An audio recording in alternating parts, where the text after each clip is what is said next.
This podcast is sponsored by nobody. Hey dudes, welcome to Splat from the Past, the only 80s themed horror and sci-fi show where things can get totally radical. Now today, I will be welcoming a Bay Area based actress, Joy Carlin. Joy got to appear in Dirty Harry, which is celebrating its 50th anniversary. She was also in Smile, the beauty pageant comedy with Bruce Dern and Barbara Feldon. She was in Cardiac Arrest, a low-budget horror movie. She was in A Christmas Without Snow, which is a TV movie of the week. Smooth Talk, an underrated independent movie gem from the 80s. And she was in Mumford, the Lawrence Kasdan movie, and Blue Jasmine, the Woody Allen movie, and she's had this great career in the theater as well. And we're going to talk about all of that stuff today, and I cannot wait. So, here is my interview with Joy Carlin. Hi, hello. Hey, Joy, welcome to the show. How are you today? Oh, okay. I'm doing fine. I'm sorry. I was someone was reading me something. It was endless, and I couldn't pick up. So I'm glad you called back. Okay. That's perfectly I'm fine. Thank you. Awesome. Okay. This is such a great honor. Thank you for taking the time today. Oh, sure. So, going back in time, did you gravitate toward acting early on in your childhood? Oh, I suppose so. I was, I think the first acting or performing I did was in front of my family, you know. I was the baby, three big brothers, the youngest 12 years older than I. So, yeah. So yes, but probably the first performance was my grammar school graduation play, which was an opera. Hansel and Gretel, and I played the witch, and it was really great, you know. Yeah. I had a flashy part, and I choreographed all kinds of things, cartwheels and silly things to do, and I felt the appreciation. I suppose that was it. Yeah. So you did school plays and community theater and all of that? Right. Well, I never did community theater, but that was just my graduation play. So from 8th grade. Mm-hmm. And then I didn't really think too seriously about it until a friend of mine, Paul Field, whom I met in college, started a theater in Chicago. He also started the Second City. Oh, yeah. And so we sort of grew up on his mother's book, Improvisation for the Theater. Yeah. And he started an improv group, and I was part of that. Yeah. So after high school, you went to the University of Chicago. Did you study acting there? No, one couldn't study acting there. That was totally an academic institution, which was great. It was I entered after you could enter the college at that time. After 2 years of high school, if you passed the test to get in, and that's what I did. So there was no majoring in anything. You had a liberal arts education, period, and it was a wonderful education. I've never ever been sorry for it, and it's my advice as a teacher of acting to all students is to get a good education best you can before you specialize in anything. And I followed that advice. I took that advice seriously. And then, but in that, at the University of Chicago, so there was no drama department. There was no football team. It was totally a very academic place. It was terrific. Wonderful, wonderful teachers. There was an after-school drama group formed by Paul Sills, who started later, as I say, the Second City, and I got involved with that, and that was probably my, after playing The Witch, that was probably my second connection to theater. Who was that Second City at that time? Let's see. Paul and Barbara Harris. Barbara Harris? Pretty soon, yes, she became a very close friend of mine. Bern Piven. Bern Piven? Was the father. Piven. Yeah, Jeremy Piven's father. Yes, right. And Zora Lampert, who also became an actress in New York. There were quite a few. It was a wonderful troupe, a company. It was a company. And we did very, real plays that nobody was doing in Chicago. It was called the Playwrights Theater Club. I think we had to be a club for some reason I don't know, some kind of fire department rule or something where we were performing. And, if you paid somebody off in Chicago, a policeman always came around. They'd leave you alone. And we did plays, by Brecht, and I think we opened with the Caucasian Chop Circle. And Schnitzler, and, we did really Tony stuff. Quite a few of us were from the University of Chicago. And we were very well received. And moved from a small place to a bigger place, and so on. And it really started. Chicago is known now for companies, acting companies. Right. And I think it really started then, and that was in the 50s, 55, 54. Yeah, because I talked to Ed Asner last year before he died, and he told me he'd been part of the Compass Players, and he was there with Bern Piven and Nichols and May and several people. That's right. Right. Yeah. I miss him. Yes, we kept in touch over the years. Yeah, Ed was a very funny guy. Yes. So how did you wind up in San Francisco? My husband got a job. Got married in. I went after. I've written about this, and people have picked it up in books about the Second City, I guess.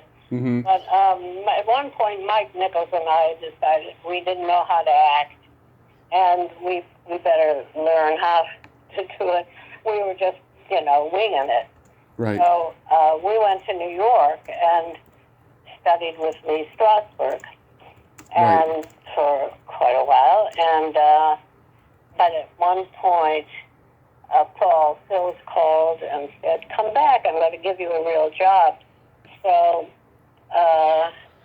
he started the Playwrights Theater, and that's when I came back to Chicago. And then, anyway, how did I come here?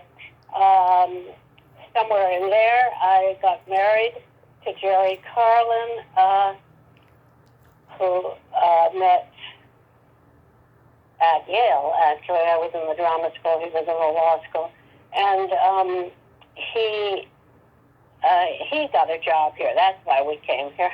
Uh-huh. He got a job here to teach and do a study of lawyers. He was a lawyer, sociologist, painter. Right. Mostly he painted.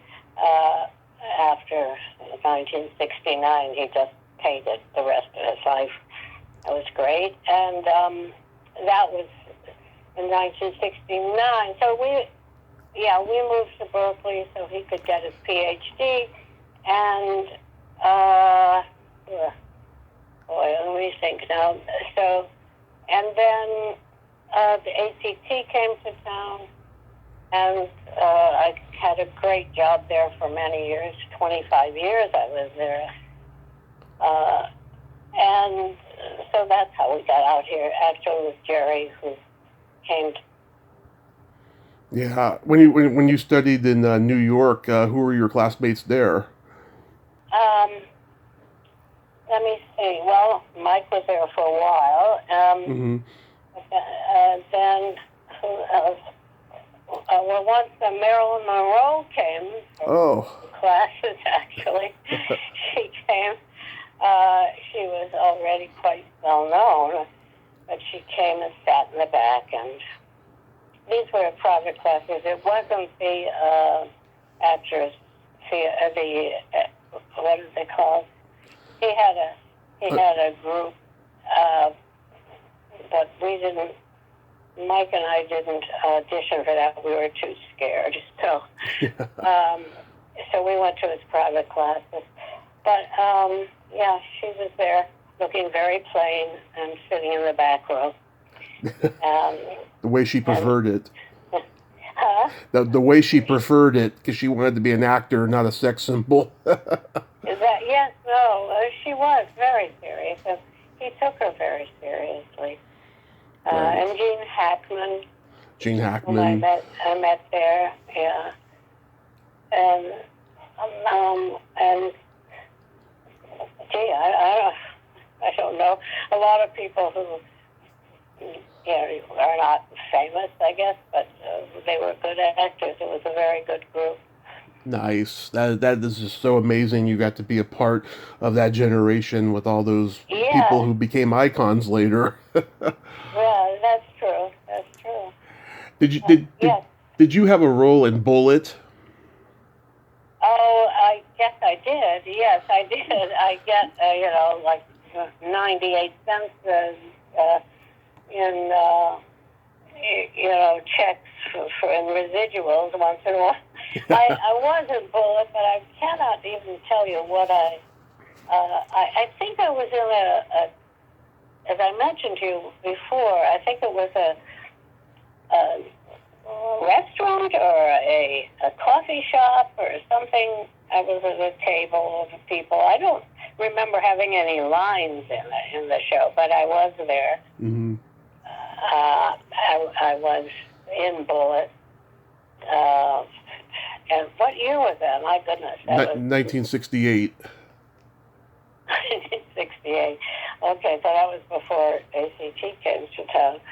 So, yeah, I did sign up. I tried to get work as an actor, but there was nothing really to do here. The Actors Workshop had left the year we arrived, and there was no professional theater. I had my equity card years ago and years before. So I taught at I got a job teaching at UC Berkeley in the drama department. Mm-hmm. And I taught acting there for 5 years until ACT came to town. And then because I had known Edward Hastings at Yale when I was there, he was an undergraduate, but he took some of the acting classes in the drama school. I said, hey, give me a job. I need a job. So that's how I got into ACT. And my first play was The Importance of Being Earnest, which I've been in so many times, in different roles. Yeah. At ACT, yeah. Yeah, I know Lois Foraker. She was Lois. Oh, yeah, Lois. Oh, yeah. So, yeah, you talk to... Yeah, I see her on Facebook once in a while. Yeah. Yeah, just like you, she was also in Dirty Harry. What do you remember about being on that set? That's interesting. Yeah. Yeah, there used to be more movies made. there's not much going on that way, unfortunately. Although I guess there was a series here, right? Yeah. Recently, yeah. That's always good. I mean, it's such a photographical town. I don't know why they don't do more films here. What do you remember about being on the set of Dirty Harry? Not much, I'm afraid. I think it was on Union Street. Mm-hmm. It's where you probably know more than I do. What was that? We were at a coffee shop or a cafe or something like that. That's really all I remember about it. Yeah, because you played the communications secretary. It was in an office? Was it an office? I believe so, yeah. Is that the one where I was shot and killed? I'm trying to remember. It may have been. I haven't seen the movie in a long time. My dad and we used to watch this movie when my mom wasn't home when I was a kid, but it's been a long time. Yeah. That's funny. Well, I don't know. There was this, I remember there were quite a few movies that came to town and, that I was in, but nothing, I could brag about. I can't tell you what, nothing like a big role. Well, tell me about... There was John Corty. Yeah. I was a friend of his. I was in a couple of his movies. Mm-hmm. And what was the movie Smile? Is there a movie called Smile? Yes, Michael Ritchie. Oh, yes. That's right. Tell me about that movie, because that's such an underrated movie. It was a wonderful movie. That's the movie where I had the more to do. Yeah. I started, and I remember I became quite friendly with who is the actress who was the leading actress in that. You remember her name? Barbara Feldon. Yeah, Barbara Feldon. I remember asking her home for dinner. Yeah. And my kids always remember that they met Barbara Feldon. She was very nice. Yeah, that was a fun role. I played her sort of stupid assistant who kept. I was just so protective of her. That was, at least it was a part that had something to do. It was good. It was fun to do. Bruce Dern, he's the star of it. How did you work with him? No. Okay. Because I heard him tell a story once in an interview that when they were doing the beauty pageant, they had 2,000 extras, and they were giving away free Cadillacs as a raffle to the best extras, and then they realized they couldn't do that, so then they just gave them $25 or something like that. Oh my goodness, what? That's crazy. Yeah. Yeah, Michael Ritchie, yes, he died too young. He was a wonderful guy. Yeah. Oh yeah, he did The Candidate and The Bad News Bears and so many great movies. He was a great director. Do you remember guest starring on the Streets of San Francisco? Yeah. Yeah, and that's the one. I'm quite sure there's one where I was killed. I was a secretary or something, and I just remember lying on the ground. Yeah, those were fun and very exciting when, if you got a chance to do them. Yeah, Carl Malden, a legend. Yes, indeed. Yes. You did a horror movie, Cardiac Arrest. I did? So, Cardiac Arrest. Yeah. What did I do in that? I don't remember. Yeah, I never saw this one, but I'm intrigued by it. You play a doctor, I know that. And it's got Gary Goodrow. He's the star. He was a member of the committee, the improv group. Yes, I remember Gary, yes. Huh. Yeah. Oh, so whatever happened to that? It's not shown. I mean, can you get it online? Have you seen it? I've looked on YouTube. I didn't see anything of it. Yeah. Yeah. But yeah, I mean Murray Mintz directed it, and it's got Max Gale from Barney Miller Mm, and Fred Ward in one of his first movies. that's interesting. I was trying to think of there was a movie uh, that we filmed in some church. There was where was that? In Bullitt or somewhere down there. Mm-hmm. Uh, uh, I don't know. I think I played the wife of a minister or something like that. Was that the Christmas movie, A Christmas Without Snow? Mm-hmm. Yes, that's right. Yeah, a lot of the ACT actors were in that. Michael Learned was in that. Oh yeah. John Houseman, James Cromwell, B. Richards, Mm-hmm. Valerie Curtin. That's a great cast. Right. I had a nice scene with James Cromwell. I remember that. He's a good actor. He's very tall. Mm. Very tall. And I'm not. And I remember, yeah, he was very good, that guy. Yeah, Blake Edwards told him he was too tall to be an actor, and 10 years later, James Cromwell got an Oscar nomination, so that shows you what he knew. Yeah, yeah. I love the movie Smooth Talk. Do you remember anything about that? Yes, Smooth Talk. That was, I remember, yeah, driving my kids around, right? It was a movie, a lot of cars, and yeah, Smooth Talk that was a good movie, actually, wasn't it? Yeah. That you can see. I think I might have a copy of that, actually. Oh yeah, I've seen it many times. I just love that last half of the movie when Treat Williams is trying to convince, Laura Dern to, romance him. It's magic. It's like a play, and I think it was a play. Yeah, perhaps it was. Oh, who Yeah. directed that? Who is that? Joyce Chopra. Yes, Do you remember her? yes, I do. Yeah, she was very talented. Alive?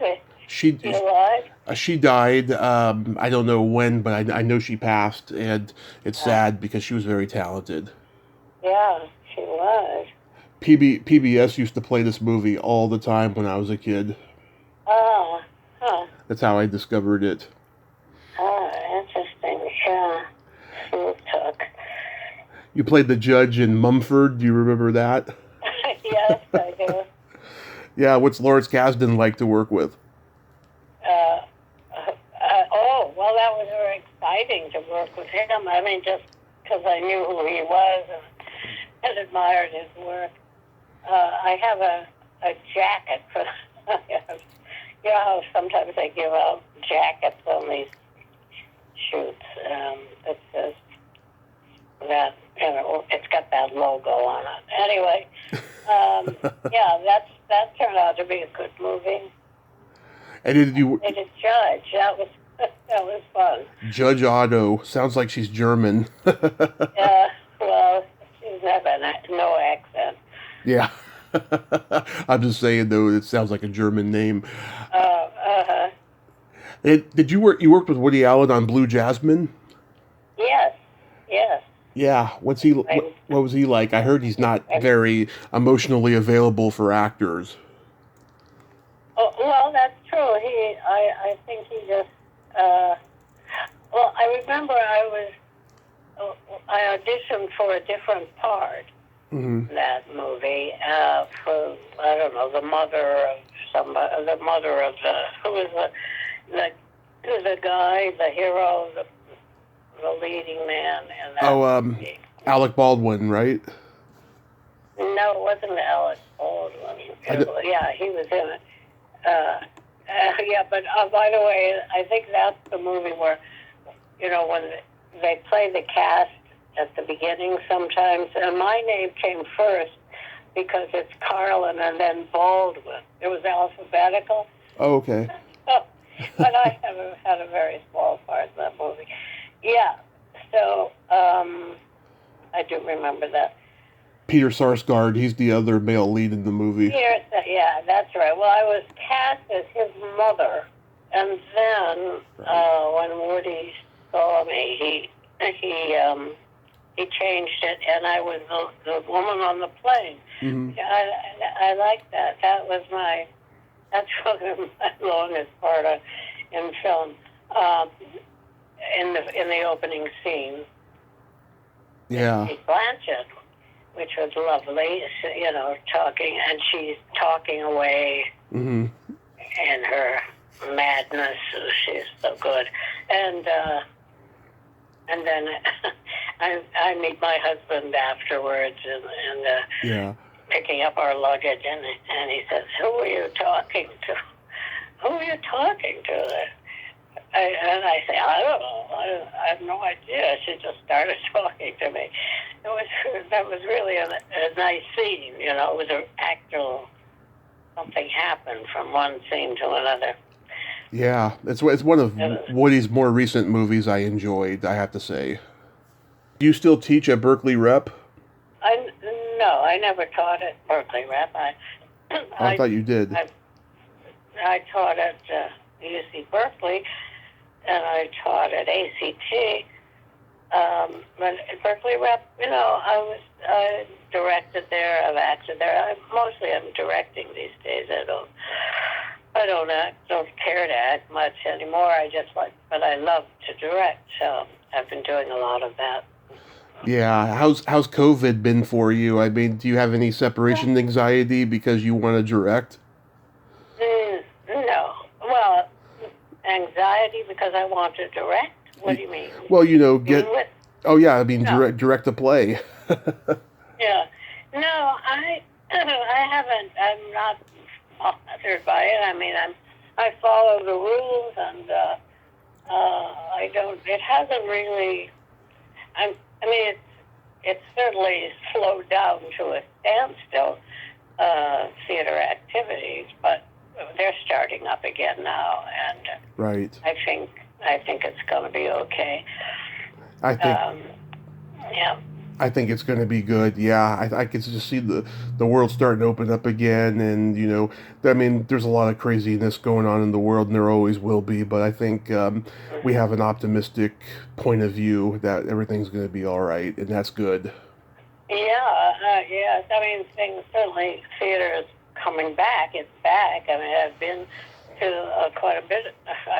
There's at the San Francisco Playhouse. I was there last week, and I'm going to go see Beth Wilmert at the Shotgun Players next week for sure. Berkeley Rep is in rehearsal now for their first play, so it's all coming, and people are so happy to be back. It was quite beautiful at the Playhouse the other night when I was there, and people were just happy to be there, masked right. and watching, and it was fun. It was good. Do you get a satisfaction teaching that you don't get when you're actually acting? No, not really. I haven't really. I like to coach, but it's tied to directing. I haven't really taught. Well, you're right. I did teach.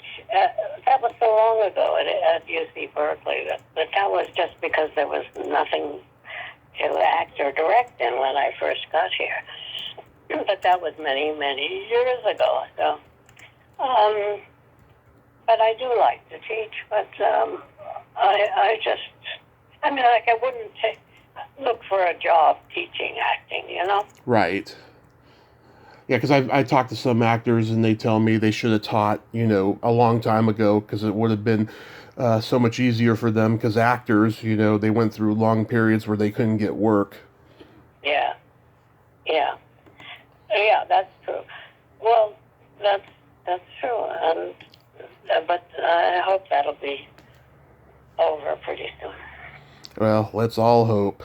I want to I want to thank you so much for coming on today, Joy. Sure. I hope Sure. you and your family have a happy holiday season and be safe out there. Thank you. Same to you. Bye. Well, there you have it. Joy Carlin. Ain't she a sweetheart? I did not know that she was an early member of Second City. I feel so bad that I did not mention that in the intro. Shame on me. That is so amazing. She got to experience that and be in an acting class with Marilyn Monroe. Strasbourg. Oh, that is so, so cool. Well, until next time, this is Tommy Throwback Kovac saying there's no shame in living in the past because the present sucks. Later, dudes.